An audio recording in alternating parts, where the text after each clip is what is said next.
Alam mo yung nakaramdam ako ng parang sprinkle, alam mo yung 'pag may nagdidilig 'di ba, tapos matatalsikan ka ng parang mga ano, droplets 'no, very refreshing.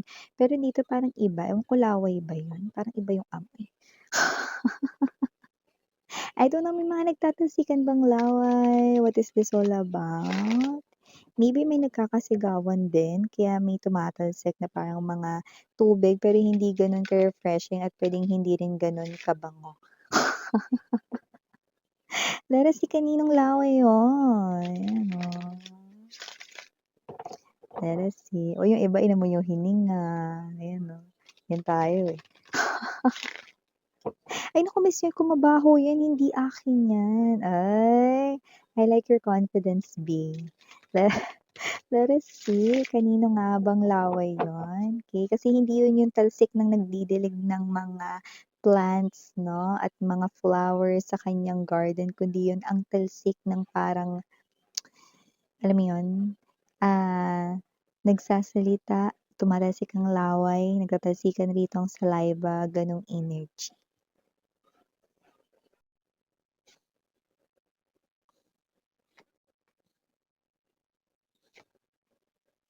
Oh,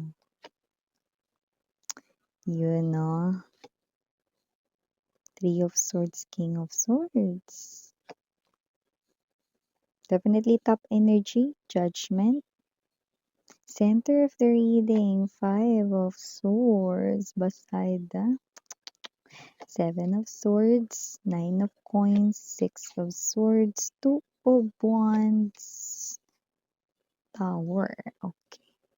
Bottom of the deck, Three of Wands, Four of Wands, and the Four of Coins. Oh, at may nagpapakita pang isang mensahe, the Four of Cups. Could be seeing a lot of number 4 or maybe this person here, nakakita ng maraming 4. Just take only what resonates. But definitely someone who wants to establish a connection or maybe someone who wants to establish a foundation with you.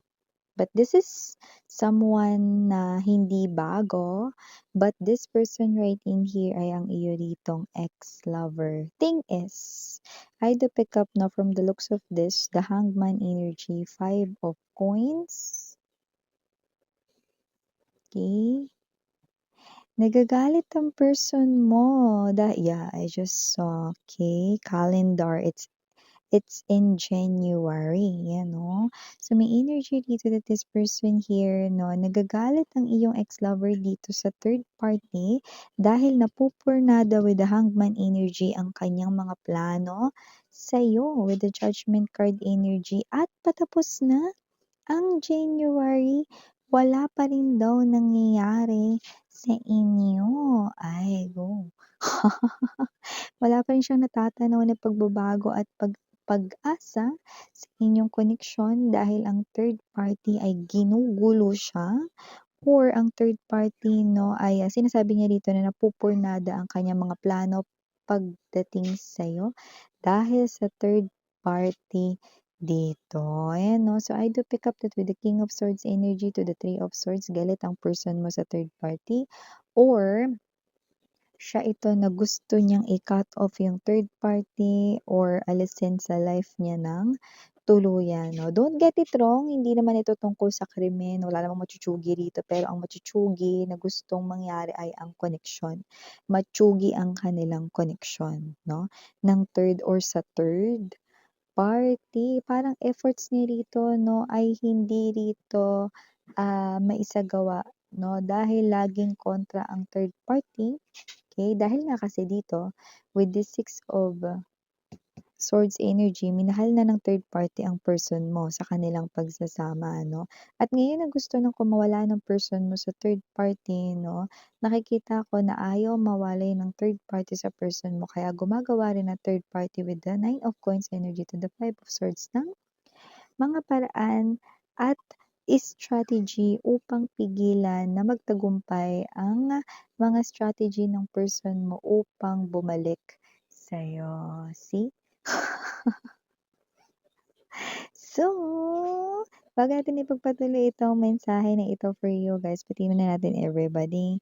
Hi and hello there everyone. My name is Yan. Welcome new subscribers, returnees, buyers. Thank you sa inyong walang sawang love and support for me. I continue panos. Ang Paputa other channel at yun ang ating main channel ang The High Priestess. Okay? At ang link niya nandyan sa description box. Araw-araw ay nag-upload tayo ng collective readings at pwede rin kayo na mag-abang dyan ng inyong reading sa zodiac sign ninyo. At yun nga lahat ng gender dito ba, lalaki, LGBT, lahat ay welcome. Pwede rin pong i-switch yung mga roles dahil possible talaga magkapalit-palit yan. Dahil general reading po ito. And at the end of the day, everybody, lahat ay may free will na free mong gamitin if you want to claim the messages at gawing guidance mo or not. So here, timeless tayo dito ha, pwede nangyari na, tapos na. Sa iba nangyayari na ngayon, sa iba mangyayari pa lang, no? But I do see that your person here, no? I definitely having not just a bad day, but bad every day. Your person ay umay na, no? At parang siya ito na araw-araw nakabusangot at nakasimangot ang kanyang mukha palagi. Dahil nga ang lahat ng kanya dito mga plano na pakikipagbalikan sa'yo ay kinokontra, hinaharangan ng third party dito, no? Well, ganun talaga ang natural na reaksyon ng taong ayaw maiwanan kahit na ito pa ay maling relasyon sa pagitan nilang dalawa dahil may namuunang pag-ibig sa third party para sa iyong person. At ngayon na gusto nang bumalik ng person mo sa'yo, gusto niya na ngayong i-cut off ang third party pero hindi ito nagiging madali dahil nilalaban ng third party rito ang kanyang pag-ibig. No? Yung iba hindi natin mabanggit dito yung karapatan dahil pwedeng alam ng third party na siya ay pangalawa lamang. Oh! Alam niya pala miss yan, ba't pinagpapatuloy niya pa yung pakikipagrelasyon dyan, no? Well, it's the heart. It's the emotions, it's the feelings that the third party, no, na meron para sa person mo ang nagbibigay ng, yeah, that keeps it alive, yan, no? Hindi ko alam yung Tagalog kasi. Okay, so kung sino man itong third party nito, nakikita natin ito, no? Okay, na yung pagmamahal niya sa person mo ang bagay na hindi nagpapabitiw sa kanya, sa person mo, no? The third party do not want to let go of your person. Kaya naman, January na hindi pa rin kayo nagkakausap with a lots of swords. Swords ay symbolizes dito communication, conversation sana sa pagitan mo at ng iyo ritong ex-lava. Pero hindi nga yun nangyayari dahil mainit pa sa lava ang mga ginagawang panghaharang, pangbablock ng third party upang kayo ay hindi magkita upang hindi maipadala yung mensahe na yan. Yeah, that's the right word. Sinasabotahe niya yung mga plano ng person mo. Kaya naman, no, galit na ang person mo with the third party right in here because the partnership that he or she truly wants to have and to hold ay ang partnership niya with you. But with the tower, lagi na lang nasisira yung plano niya rito, no? Parang yung plano niya, naiisip niya, ang ganda na sana nun, pero the third party gets in the way. Always gets in the way, diba? So, nakikita natin dito na yung third party dito, no? Ganun talaga pag girl. Nilalabar, no? Pero alam mo kasi, may mga tao, diba, na kapag isinusukat ayaw na sa kanila ng person, nagba-back out sila, no, or nagba-back off, 'di ba? Pero the third party right in here, no, ay someone, no, na parang ewan ko ha, uhaw ba sa atensyon yung third party or hindi talaga siya nakatikim ng parang pagmamahal or atensyon, no, sa mga minsang kumunik sa kanya, no, at maaaring napakita yun ng person mo in just a short period of time sa kanya. Well, eh, Amazon, okay, or anyway, I mean, no, the person right in here, no, the third party here na ay ini-embodies ay ang energy ng person na ayaw niyang mawalay ang person mo sa kanya. So that's why, okay, even though kasi marami sa third party hindi nila alam, no, yung ginagawang plano ng person mo rito na pakikipagbalikan sa'yo. Okay? Pero kinukutuban sila. Malakas ang kutob nila. No? So nakita natin dito no, na yung mga galawan, mga action, pwedeng literal na sinusundan nila yung person mo or literal na rito na gumawa sila ng paraan, no, parang tapping lang, no, wire tap. puwedeng nabubuksan nila 'no, yung social media ng person mo sa kanilang phone or sa kanila rito 'no, na ginagamit na means of communication or even makabagong technologies kahit ano, puwedeng computer, desktop, 'di ba, laptop, 'yan. Okay, so whatever the case may be, just take only what resonates. But definitely, the third party will not make suko your person, no, ng ganun kadali lang yan, no? Kasi lumalabas rin dito na nahirapan din pala na agawin ng third party ang person mo dahil lumabas dito na parang pinaghirapan ko yan tapos babalik lang din sa'yo. Ha! Yan, no? Naamoy mo yung toothpaste niya? So, kasi naman to, naamoy mo yung toothpaste niya, naamoy mo yung huli niya kinain. So, kasi naman 'tong third party na ito 'no, pinaghirapan niya ritong makuha ang person mo 'no, talagang siguro nag-attend siya ng klase 'no, ng pang-aaga 101 class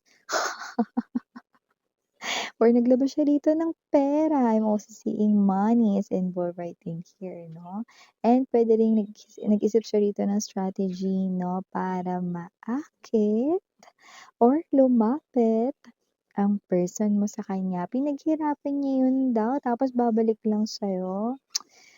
Ay, loko rin talaga 'tong third party 'no. Una sa lahat hindi naman sa kanya ang person mo 'no, dahil ikaw ang unang nagmay-ari 'no, ng person mo dito. It's true that the human being has this tendency 'no, na magkaroon ng mental block if yung mga desires ay very tempting. Pero normal din or natural din sa mga tao or human beings yung agad-agad na magising once na matikman na nila yung desire na yon. Am I right? So, parang ganun yung nangyari sa person mo now. Seven of Swords energy. I do yeah, yun na yung pinakamabilis ko, hindi ko paano yung ginagawa ng iba, yung tumutunog dire-dire. Gitera. So, maliban diyan 'no, yun lang yung kinaya mga be, paisa-isa lang, yan 'no. So, yun nga 'no, with this Seven of Swords energy, I do see that whoever this third party is 'no, okey, patuloy pa rin niya rito 'no, na sasabotahihin ang lahat dito ng mga gagawin ng person mo 'no. At natatakot ang person mo rito 'no, habang nagagalit siya sa third party that with the Three of Wands energy, Four of Wands dito at ang nakakalokang dagdag mensahe na Four of Cups with the Four of Coins. Ba't ano ba yun, Miss yan, 'no? Baka 'pag tumagal pa daw kasi 'di ba nga January na patapos na, wala pa rin siyang nagagawa rito, wala pa rin nangyayari sa inyong dalawa daw sabi nung, person mo 'no. Baka 'pag mas tumagal pa ito 'no, na hindi niya ito nagawan ng paraan at naasikaso rito, baka mas lumayo daw yung loob mo sa kanya. Yan. Yan yung bagay na kanyang inaalala. The rose at the center of this Four of Coins symbolizes that your person now realize that he or she, ikaw ang kanyang TL or true love, yan 'no. But definitely hindi nga siya makapag-confess dito ng kanyang kasalanan at nararamdaman sa loobin damdamin sa'yo sapagkat hinaharangan siya ng third party dito 'no, at medyo palabar ng third party 'no, dahil pinaghirapan niya din daw ang person mo. So in other words, na babae man siya, lalaki or LGBT, siya yung nanligaw at, gumawa ng paraan para magustuhan siya ng person mo. Kaawa-awang frog. So initials na tayo.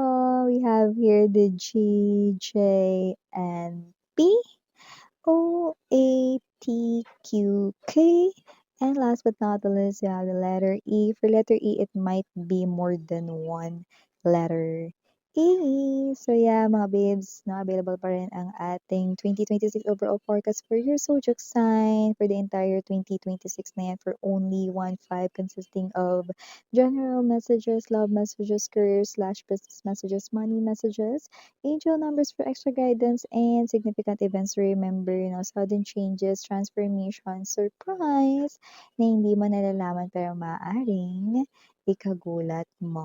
Yeah, i-message lamang ako dyan sa The High Priestess Rookie or @gmail.com na inyong zodiac sign if you want to avail that one. So yeah, these are all the messages we've got right here for you, sweethearts. Again, I'm Yuriana on me for the girls and Yana, then for the boys. Hey, all love and light. Annyeong.